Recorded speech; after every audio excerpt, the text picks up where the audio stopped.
speakers will be here in a couple minutes.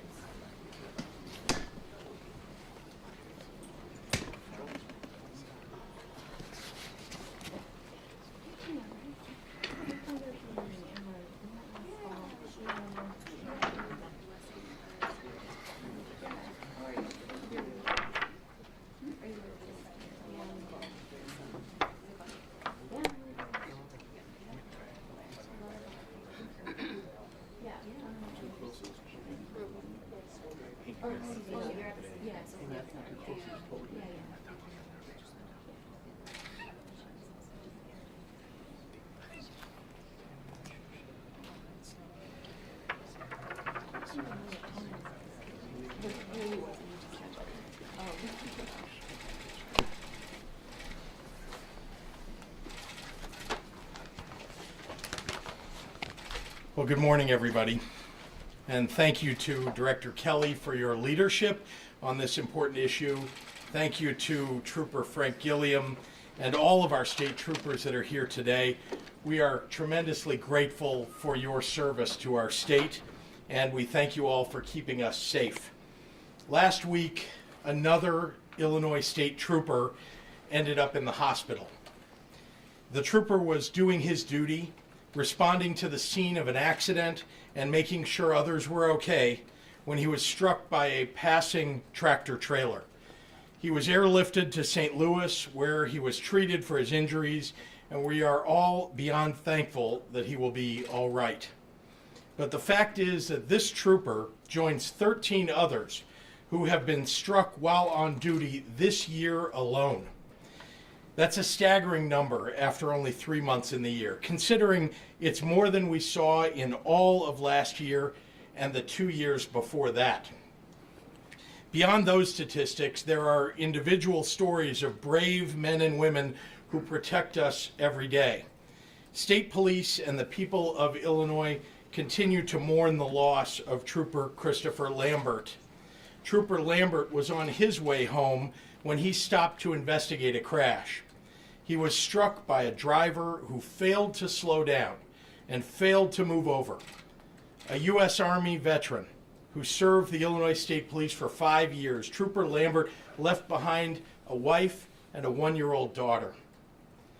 That call to his family that I made is a call that I never want to have to make again. Not for this, not because a driver was in too big a hurry to obey the law and keep our troopers safe. Scott's law says that drivers approaching a vehicle with their hazard lights on must slow down and move over. This is not optional, and it shouldn't be. Our state troopers are putting their lives on the line every single day. They are our heroes and our first responders, keeping people safe.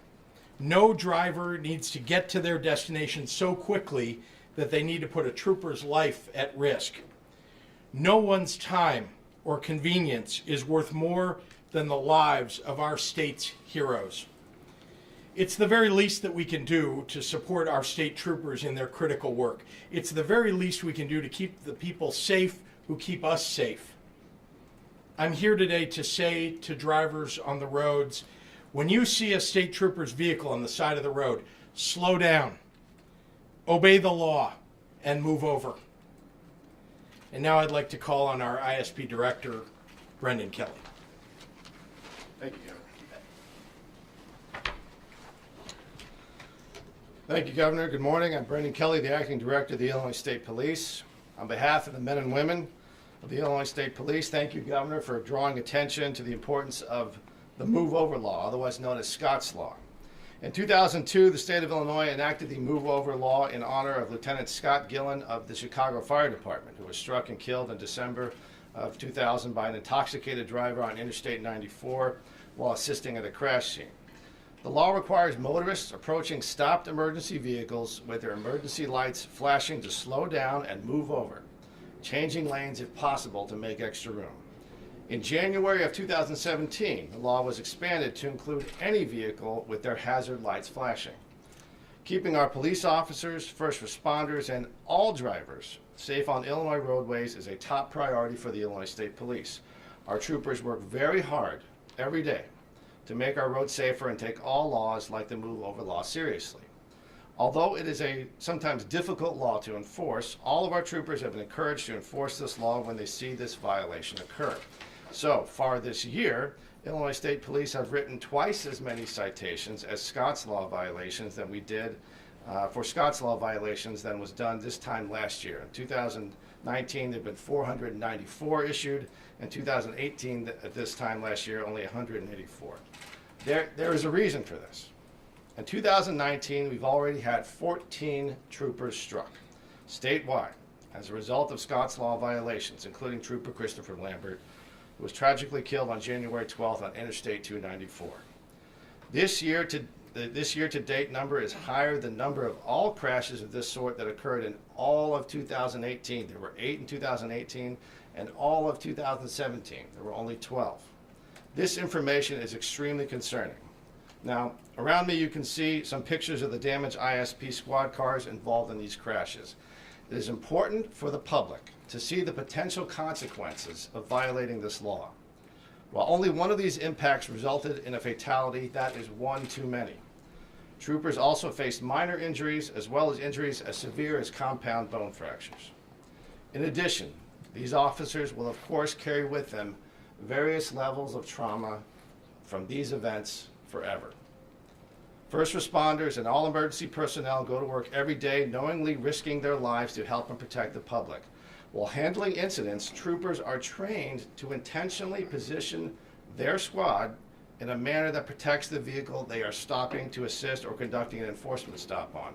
That is done in order to keep the public safe. They put themselves at risk day and night, rain or shine, to protect others, but these crashes don't have to happen.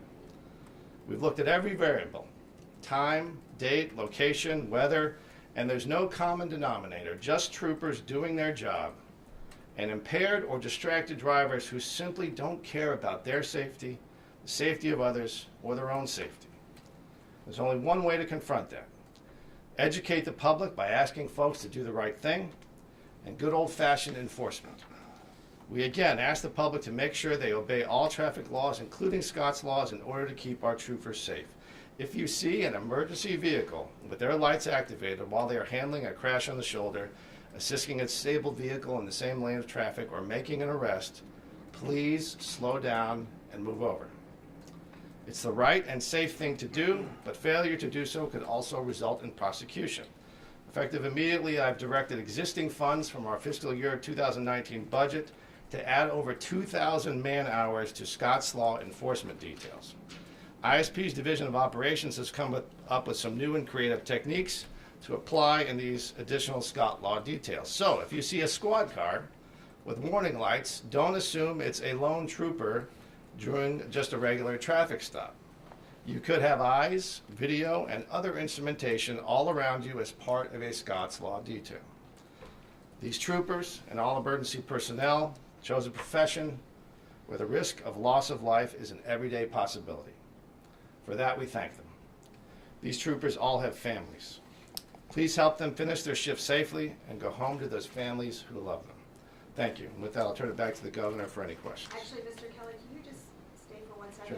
Sure. Is this right now, stopping someone on the side of the road, one of the most dangerous parts of the job? Has it always been like that, or are you saying because of the increase in people being hit? Well, if you look at the fluctuation over the years, there have been these occasional spikes where you have injuries, and then it will go back down. But this year is frankly unprecedented if we're looking at all the statistics. So this is an increasingly great risk for the troopers that are on the side of the road, just doing their job, doing traffic enforcement, DUI enforcement, doing criminal patrol details, looking for drugs and guns. So this is a new level of disregard that we're seeing by driving members, some driving members of the public. Most people use common sense. Most people very much care about the safety of these troopers, but there's a few that it seems to be getting worse and worse. And so we have only two options: inform the public, appeal to them to do the right thing, and enforcement. What are the Director current Kelly, penalties in now for terms Scott's of, Law? in terms of thinking about what might be causing the spike, they tend to come in peaks and troughs, but in terms of this year, what do you think may be behind it? And do you think that there is a public awareness issue. Do you think people actually know about this law? I think there is a public awareness issue. I think if you look at anybody who's taken their driving test when they go back to the Secretary of State's office, if you ask anybody standing in line, are they aware as much as they should be of Scott's law? Probably not. So it is an awareness issue that is part of public safety, is informing the public and educating the public. But I think it's also an enforcement issue, and that's why we're dedicating additional resources to it. That's one way of educating the public. It's a rather blunt instrument, but when people start getting tickets and having to pay the fines that you have to pay and face the consequences, it's a misdemeanor offense. It's a misdemeanor offense, but it still can impact your driving record. Could there be more? Do you think that would be a deterrent? Well, I think we are ready and willing and able to provide additional information to the legislature so they can take a good look at whether or not they think that is appropriate. I think that's what our role is in this situation, is provide them good faith, objective information, and I think they'll take a look at it and they'll probably reach a conclusion that it would be helpful to Would have. it be similar to like the signs that say if you hit a construction worker, those are pretty severe? Would those be similar? Well, there are already some circumstances, depending if it was a DUI, for example, where the penalties are greatly increased. But I think, again, it's worth having an informed conversation by policymakers as to whether or not that would be an additional step which would be appropriate. In my opinion, it would be. Are the speed limits too fast? I mean, maybe the governor can speak to this. I mean, is that what maybe contributing to people not have enough time to get over? Are we just driving too fast now? I will just say from our detailed analysis, because I'm not sure the governor has this level of information yet. We will be bringing that to him, but our analysis, looking at it, every circumstance is different. I wish I could tell you there was some magical solution to this other than people just exercising due care. It's not necessarily speed. It also could be driving conditions. It could be that they're driving under the influence of alcohol. They could be going under the speed limit, but they're looking at their phone. So there again, there's the only common denominator here is that you have troopers that are out there doing their job, and you have people that are not giving the amount of care that they need while they're driving. Do you know which county has had the most incidents of this kind? I can get that information for you. For the off top of my governor, head. what can you do and what are you prepared to do further other than holding a press conference and hoping that people will respond to make sure that this problem Well, you're helping us because getting this word out, I think most people don't really understand. They think that a police officer, a trooper on the side of the road is safe no matter what. People do not understand that they've got to move out of the way, they've got to move over. So getting the word out about this, I think, is hugely important. I don't know that stronger penalties are going to get the word out the way that you will help us do it. Signage is going to be important. Of course, prosecutions are helpful. But you all getting the message out that people are dying, the people that keep them safe every day, the vast majority of people in Illinois want to respect these troopers. And they want to do what's right, but they're not thinking about it on the road and making sure they understand that their speed and the fact that they're driving in that right lane close to where the troopers are doing their job is dangerous. Is there a trooper who might kind of want to talk about what it's like out there? Impromptu. Yeah, sorry. That's okay. Just your first and last Lieutenant name. Colonel David Byrd, last name B-Y-R-D. So I've been a state trooper for approximately going into my 30th year. I have been struck. Most of the officers here behind me have probably been struck sometime in their career. We have been fortunate and that we have not suffered a severe injury from that. But we have had officers who have been injured severely, who are still with us, and we are blessed to have them with us. But like I said, the key word is fortunate, because that's all it is. Let me just say this to you. I just met with several heads of other state police agencies throughout the state. This is not an Illinois problem. This is a national problem. There are officers being hit in Texas. There are officers being hit in Vermont. There are officers being hit in the state of Washington. These things are happening throughout the nation. We are taking a lead on this in our state because our officers are being killed and being hurt having severe injuries. You're talking about compound fractures. And here's the thing that a lot of people don't understand is that these injuries are going to last for their whole lifetime. Okay, so all we're asking is, and I think somebody brought up, is it speed? There are so many different factors involved. Sometimes, we've got officers being hit by semis. We're getting officers hit by persons who are intoxicated, people who are fatigued, coming home from work, or maybe work too many hours.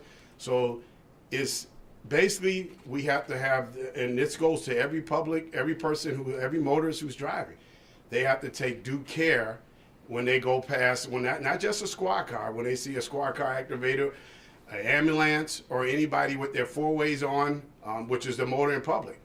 This law provides care for you as well when you're out there pulled over on the side of the road, changing a tire, pulling over to make a phone call, or have or some other maybe emergency situation that the state police or any other police officer hasn't been able to respond to you for. So we have to make sure that we just use due diligence. That's So basically. besides, doing your job, you're thinking about your life out there as well. Well, look, we took an oath to come out here and serve and protect. We all did. And some of the officers have paid with their lives. And so we don't go out there and worry about being struck, because that would make it unsafe for you. You go out there and do your job. Do we constantly make sure of our whereabouts? Of course we do. We're police officers. That's part of our training. We're going to do that.